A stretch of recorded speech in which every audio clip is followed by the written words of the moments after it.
I mean, technically today's not my Friday, but what can I do for you? So I just got my Deal Blaster to work. It was the iPad. The iPad was the problem, so I got a laptop, got it to work, sent my 100 Nice. offers out, Okay. got a bunch of emails back. I got a couple of them that I just don't know how to respond to yet. Okay. So I got one here from a lady. She's asking, or from a gentleman actually, he's asking. He says, "You're asking for 100% owner financing at 3% with a 30-year amortization." And I'm like, in the deal that I gave to him, the only thing in the email was the purchase price, seller finance amount, monthly payments, and cash to seller. It didn't say anything about 3% or 30 years or anything. So I don't know what he's trying to get out there. Well, he probably did back of the napkin calculation to figure out what that was. So tell me, just give me the terms that he was sent, like, you know, what they are. Purchase price was $277,997. All right. Seller finance was 258,537. Okay. Monthly payment is $1,100. Okay. And cash to seller is $19,459.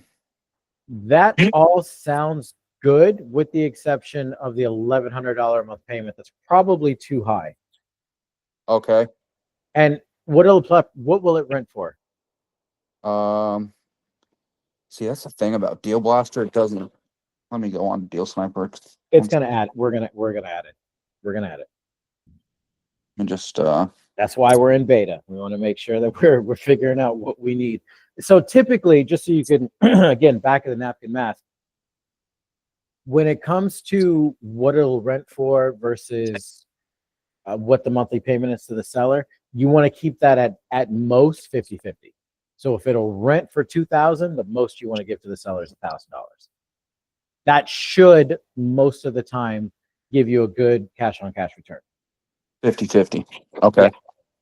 60-40 is obviously, better. Of course. 70-30 and so on. But yeah.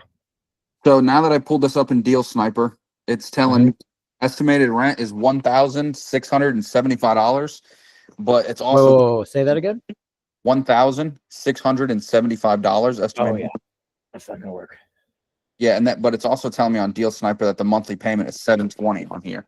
Well, that's okay. So the reason why is Deal Blaster is casting out a little bit of a wider net, because we want you guys getting on the phone with them. I have told them that we need to dial that in a little bit, and they're actively doing that literally like today and this weekend.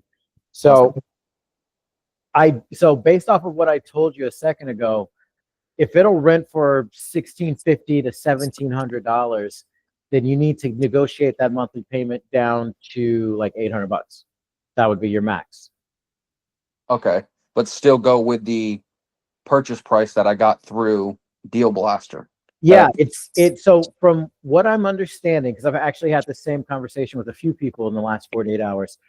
Everything on Deal Blaster is on point, with the exception of the monthly payment. That seems to be the thing that the formula seems to be a little bit off. And like I said, they're fixing that today and this weekend. So I would just take whatever it'll rent for, cut it in half, and that's your max, and then start negotiating from there. Okay. So when I put all this into Deal Sniper, the purchase price on Deal Sniper is $296, but the offer that was sent out was $277. Okay. So I don't know if I should go off of what I sent the realtor or go off of what Deal Sniper is giving me, because that's completely two different offers, Right. So the reason why it's doing that is because, again, we're trying to figure out what's going to get the most people on the phone with real estate agents to start negotiating these deals. Gotcha. But we're dialing it in. You have to go by what the realtor has seen. So you need to go by Deal Blaster's numbers if that's what they're responding off of.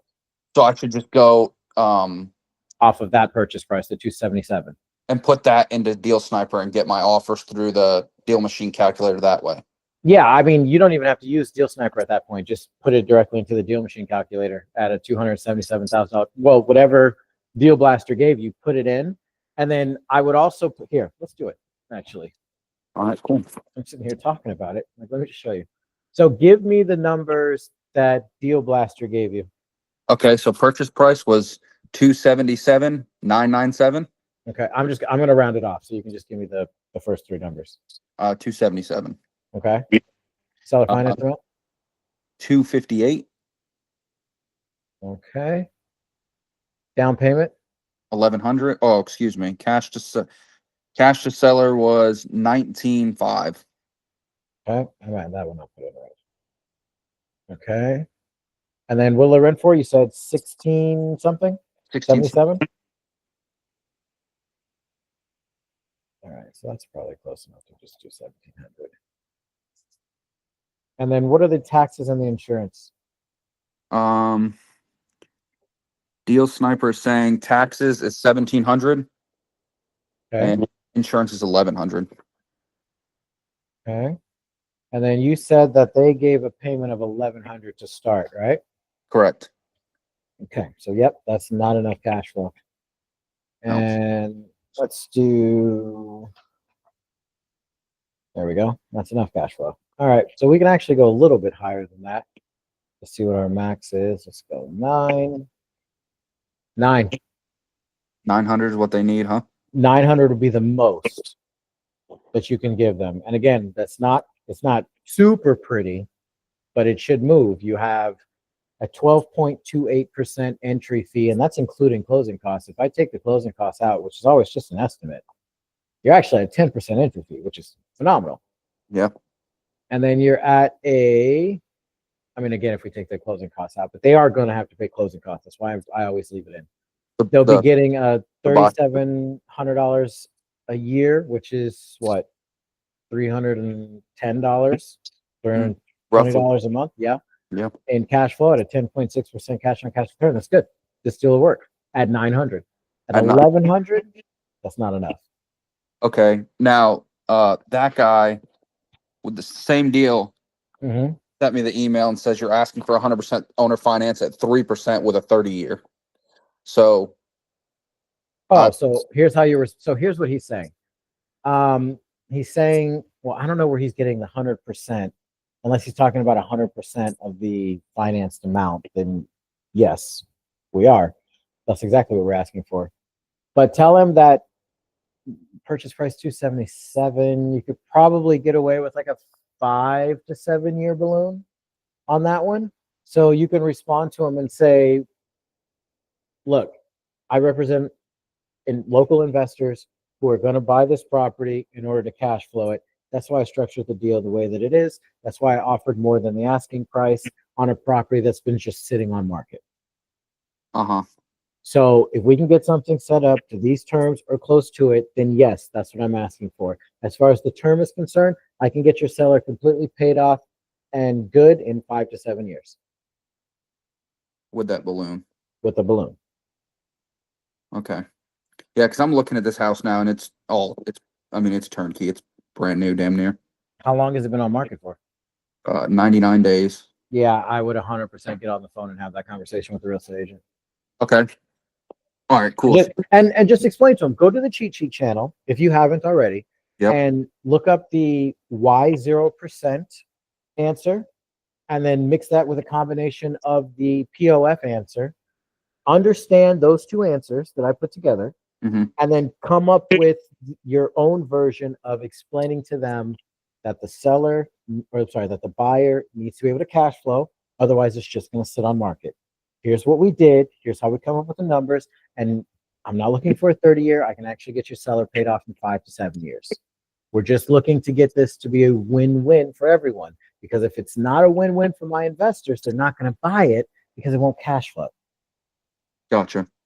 I see what you're saying. Yeah, you just got to have that conversation with them. And here's the thing.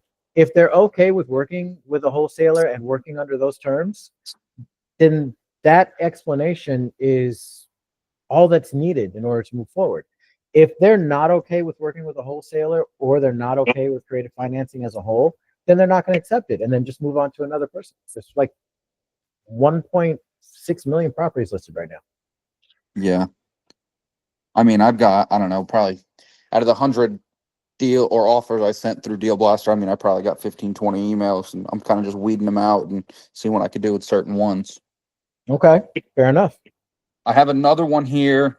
Let me just pull this up. It's I sent him the offer and he said very interested, how fast can you pay off the balance? It's an empty lot. Okay. They want, let me see here. Let me just put this in. Yeah, it's a 9,100 square foot empty lot. It's been on market 95 days. They want 17K for it. The offer I sent them was 17.5 for purchase price. Mm-hmm. Seller finance was 16.2. Monthly payment at $700. And then he asked me, he said he's interested. And then he said, can you pay it off within the year? I don't know how to go about an empty lot like this or how to structure it. Yeah, that's a doozy because the purchase price is phenomenal. Lots are hard to move if you don't have a buyer base for them already. What city is this in? Little Rock, Arkansas. Okay, so here's what I would do immediately. And I mean like as soon as we get off, if this is your hottest lead, then I would 100% do this. Go on Facebook, go to Arkansas, go to Little Rock, go to the whole state and look for land investors. Then I want you to go to the zip code go to the neighborhood of the property where the lot is in the surrounding area. And I want you to comp it. And I don't want you to comp it looking for like the value. I want you to comp it and I want you to farm the real estate agents that have sold or are listing properties in that same neighborhood. And then you're going to reach out to them and you're going to say, hey, I have a lot. I'll give you, they don't need the address because you don't have it under contract yet. So you got to be careful. But you're going to say, hey, I have a piece of land in this neighborhood, in this zip code. I see that you've got activity in this zip code. Do you happen to know of any buyers that may be interested in it? It's a creative deal. And if you want to throw your, fee on top of whatever I'm trying to make, that's absolutely fine with me. And see if you can partner with one of them and utilize their buyers, because if they're already selling land, then they know people who deal in land. So that'll be your best shot. And then the last thing after that is you want to go to any new constructions that are very close to your property. And you want to contact those builders and say, hey, are you guys interested in any other lots in the area? I happen to have one under contract in this zip code, in this neighborhood. Gotcha. And if they say that they're interested, then you explain to them the deal. You see what they're willing to pay for it. You throw out some feelers. If this guy wants 17.5 at $700 a month, then you're going to say, hey, we're selling this thing now. It's a piece of land. So you're not going to make 10 grand on it. You'd probably end up making like maybe 25, 3 grand on it. So just call it, 20 grand. About 20 grand. You'd say, hey, look, I got this deal. 20 grand is the total purchase price. Here's the entry fee. The entry fee, you're just going to add your assignment fee onto that. So what was the entry fee for this one? Per Deal Blaster? Deal Blaster cash to seller was $1,225. So then you would sell it for a $5,000 entry fee. And that's what $20,000 purchase price, $5,000 entry fee, $1,200 would go to the seller, the rest would go to you. That's your assignment fee. And then if they're willing to pay it, then you say, okay, I'll send you some paperwork here at the end of the day, which would be the assignment contract. But before you do that, you go back to that real estate agent and say, yep, we can do that done, and we can probably get it paid off within the year or within a year, because you need to talk to the seller about that as well. I'm sorry, not the seller, the buyer. The buyer, yeah. Talking to them to see, putting out your feelers. You can push it out for $21,000, see what they're willing to pay. Say, hey, if $22,000 is too much, if I can get it down to 20, is that something you think you can do? Yeah, I can do 20. Okay, I'll tell you what. Let's do 20. I want to get this thing moved ASAP. Let's do 20. I'll send you some paperwork in the morning. And then you just get it under contract until the morning. Okay, so pretty much just go ahead, you're reverse wholesaling it, basically. Find a buyer first before you actually get the thing under contract to the seller. With something unique like this, yes, because you have a very limited set of resources that you're going to spend time on farming to see if you can find a buyer. You're going to start with Facebook and the local investment group. You're not going to put specifics. You're just basically the zip code looking for buyers. You can also scrape the comments section of those groups for other people who have posted deals similar to yours. You can go in the comments and all the people who said, I'm interested, then you can reach out to them. Hey, I've got one in this area that's just like the one you commented on. Are you interested? Kind of deal, right? Mm-hmm. So you're going to do that. Then you're going to farm the local real estate agents that have also sold and have listings for land in the same area. And then you're going to reach out to the builders. Once you're done with that, if you don't have anyone who's interested, well, then you don't waste your time trying to get that under contract. Yeah, I see what you're saying. There's no point. Yeah. Exactly. Because there's no point having a deal under contract that you can't sell. Yeah. Like my dog can lock up deals all day long. It doesn't mean they're going to sell. Yeah. Yeah. Yeah. Okay. I see what you're saying now. All right. And then just one other one. Go for it. I went into Deal Sniper and kind of calculated it. I just want to make sure I'm doing it right here. Sent an offer to a guy or to a woman. Purchase price was $103,000. Wait, what kind of deal? Seller finance? Yeah. All right. 103? 103. Yep. Seller finance was 95.7. Monthly payment was 700. Cash to seller was 7,200. They hit me back and said, what was the rent? Just one second, let me pull it up.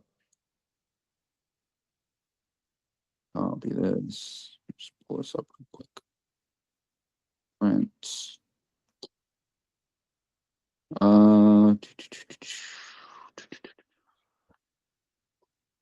Deal Sniper.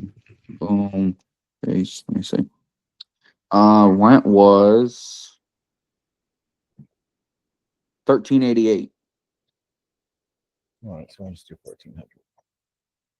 All right, taxes and insurance. Taxes is $1,150. Insurance was $420. Hey, what's the monthly payment? You said 8? Through Deal Blaster. Yeah. It was 700. Okay. Now, this guy, those are the terms I sent him.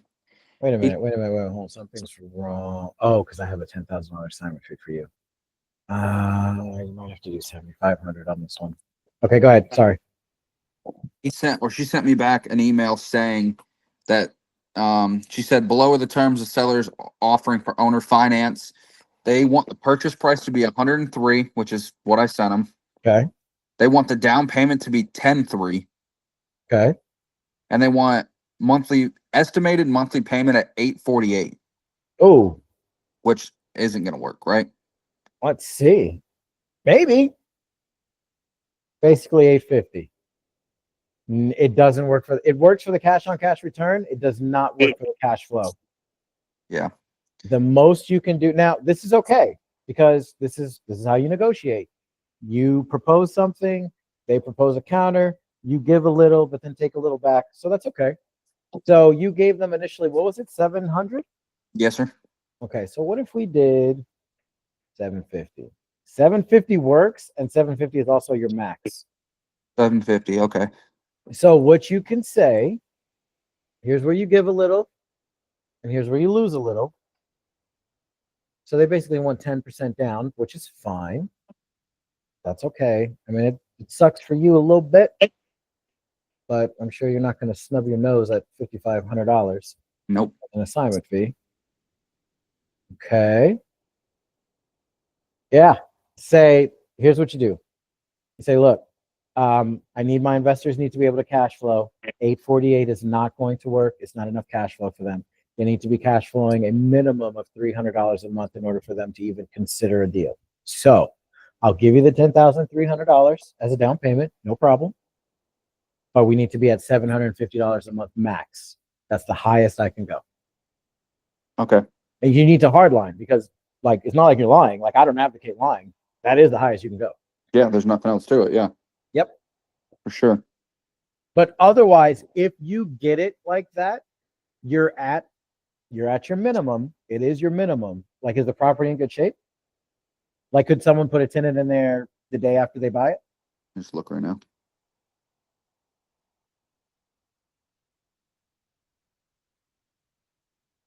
Uh, mm, Uh-oh.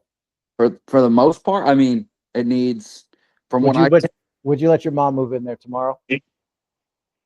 probably not. Okay. So it needs a little bit of work? Yeah, just a little bit. Yeah, I mean, the Yeah. top, the bathroom, maybe some paint. Pretty much I, it. here's what I would do then. Here's what I would do. And you know what? I know this might be a little anxiety inducing. I don't know your personality or not. Oh, But again, there's no reason getting a deal locked up that won't sell, right? yeah. It's better to not waste your time because it's the only thing you can't buy no matter how rich you are. Yeah. I would tell them, I'll give you the 10,300, but I need to keep that payment at $700 a month. My investors need to be able to cash flow, and your property needs work. I'm already offering you more than what you're listing it for on a property that has no other offers in the last X amount of days. Yeah. So if we can get it at 10-3 down, $700 a month, you have a deal. Otherwise, good luck to you. Simple enough. I like that. Straight to the point. That's it. I like that a lot. Okay. And there's no finesse and there's no fluff in it. Well, there's a little finesse, but there's no fluff in it because, like, you're not lying. You really don't have any room. Yeah. There's no room in the deal. Like right now, you're at like 16.5% entry fee. That's higher than I would even like. But that just means you'll just get you may get a lower assignment fee. Worst case scenario, you may make $3,500 on this deal. Again, I'm sure you're not stubbing your nose at $3,500 for doing 2 pieces of paper. Yeah, absolutely not.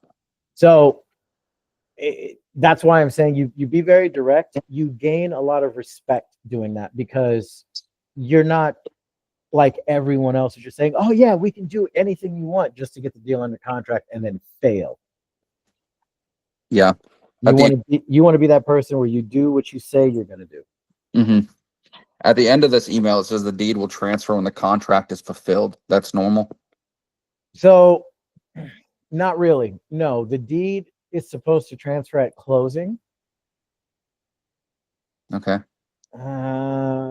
Let's see. How would an investor feel about that? I know how I would feel about that because I can't claim any of the tax benefits if the deed isn't in my name. Okay. So here's what you'll do. Here's what you do. This is fine. What you'll do is you'll say, okay. You say, I don't know how my investors are going to feel about that, but I'll deal with that on my end. No worries. Everything else is, whatever the terms need to be. 10-3 down, $700 a month. Okay. Everybody's in agreement. Cool. Once you get to the disposition part and you have buyers that are interested, you don't put it in your disposition material. And I know people who are going to listen to this are going to be like, that's underhanded. Sure, whatever. But you need to get people on the phone because you need to hear, you can't hear how people are actually reacting to the information they're getting through a text message or an email. It is what it is. Uh-huh. So I wouldn't put it in the disposition material that the deed isn't going to transfer. I would, once someone is interested in the deal, they're asking questions, just like you would do an acquisitions deal. You start probing, right? And then you start revealing more of how it works as the time calls for it. You do the same thing and say, hey, just so you know, if you're interested in the deal, that's great. But the seller has requested that the deed doesn't transfer until the balance is paid off. Does that work for you? Or would that be a deal breaker for you? Because if so, I can go back and see if I can work on that. Because then the buyer will tell you. And you want the buyer to tell you, because if the buyer says, hey, I would be really interested in this deal, but I don't like that part. Mm-hmm. That would be a no-go for me. Then you've got a big grenade in your hand when you go back to the real estate agent and say, look, I've got a buyer that's ready to go. They're ready to close, but they don't like the deed transfer. They want the deed to transfer at closing. And then we'll just do everything else through third-party title and escrow to make sure it's done properly. Otherwise, they're going to walk. Let me know what your sellers want to do. And then they'll go back to their seller and they'll plead the case. And they'll say, look, you're getting the $10,000 down. You're getting $750 a month. The buyer's ready to go. Look, they don't like this part. What do you want to do? And then the seller will either choose to move forward or say, no, wait for the next one. In which case you got to wait for the next one. Or try and work on that buyer and say, hey, man, look, they really don't want to do it that way. They want to do it this way, but maybe we can work something out in the paperwork to make you a little bit more comfortable. What could we do to make this work? And then you kind of negotiate that way. Does that make sense? Yeah, Okay. sure. Cool. This lady, I sent her email and she says, she emailed back and said that she's going to present the offer ASAP, get back to me. She got back to me this morning and said, when you get a moment, just call me at this number so we can talk. If they ask me, are you just a wholesaler trying to get rid of this quick to some random buyer or whatever they say on the phone? Should I just tell them, yeah, I'm a wholesaler. I got investors in the Little Rock area that are willing to buy, whatever. Here's what I want you to do. I want you to go to the cheat sheet channel, okay, and I want you to look and memorize the Y0% answer and the POF answer. And I want you to put those two together, because if you look at the POF answer in Discord and you remove the top sentence that says, absolutely, I'd be happy to give you a proof of funds. If you take that sentence out and then just say what's underneath, that's how you deliver that you're a wholesaler. That's how you tell. You don't just say, yeah, I'm a wholesaler. You don't do that. There's a way to package things in order to, one, tell people what you're doing, and then two, give them the confidence that you can actually fulfill it.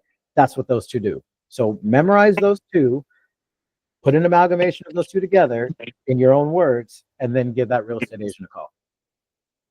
Gotcha. Cool. Awesome. Sounds simple enough. Yeah, there's a lot. I recommend that everybody studies and memorizes that cheat sheet, because I don't know how new you are to the Discord, but most of everyone else knows there's 6 of me, and we're all pretty good at this. And anytime we come up with a, damn, that was a good answer, before we forget it, we put it in the cheat sheet, and not one person has ever come back to me and say that didn't work. It's always worked. Really? I don't know. It just, if you're talking to a rational person, it works. If you're talking to someone that hasn't been completely annihilated by a wholesaler in the past, it'll work. Okay. I see what you're saying. Yeah. I'll memorize that then. And then this lady also asked me, she said, I sent her the offer and she said, is this for sale by owner? Is that what you're trying to do? What? I don't know. I sent her the offer. She says, hello, how are you? Thank you so much. So is this for sale by the owner you're trying to do? That doesn't make any sense. That's what I thought too, but yeah, I don't know how to respond to that. Yeah, I have no idea. So I think that's yeah, I have no idea how to respond to that. I don't know. Yeah, that's a new one. I don't know how to make that work. I don't know. It kind of sounded real Chat GPT like. Right? Yeah, I was just gonna say real, like, not human. Because she said, hello there, how are you? Thank you so much, with a smiley face after it, and then asked that dumb shit. So was there an emoji? There, it's like the the colon with the. Oh, that was Chat GPT. Yeah, that was an AI answer. Yeah, I don't think I'm gonna even try. Yeah, maybe just get that realtor, and you know what? They probably have a chat bot. Which is okay. A lot of people have, who are busy. They'll have chat bots for basic answers and information. I would just call that realtor and say, hey, I got a message that I didn't quite understand. If you could help maybe fill in some gaps for me, make it into a little bit of a joke, chuckle a little bit, and then have a conversation about the property and your offer. Okay. That's what I'll do with that one then. There you go. Awesome. I think that's it though. Cool deal, man. Well, good luck. Let me know if you need anything else. Awesome, man. I really appreciate it. Thank you. No worries. Talk to you later. See ya. All right. Bye.